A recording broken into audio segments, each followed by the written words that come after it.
Hi everyone, আজকে তোমাদের সাথে শেয়ার করব একটা নতুন ধরনের কাজের ভিডিও।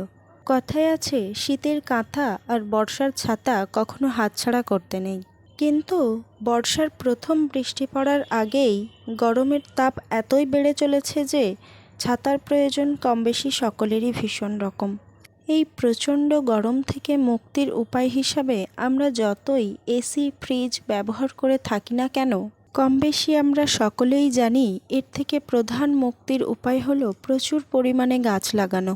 ফেসবুকে বিপ্লব ধর দাদার শালুক ফুল পেজ থেকে ইন্সপায়ার হয়ে আজকে আমার এই কাজটা করা। এরকম কাস্টমাইজ ছাতা, কুর্তি, টি শার্ট অথবা যে কোনো হ্যান্ড প্রিন্টেড জিনিস অর্ডার করার জন্যে সরাসরি ইনবক্স করুন। অবশ্যই জানিও কাজটা তোমাদের কেমন লাগলো। দেখা হচ্ছে পরের কোনো ভিডিওতে।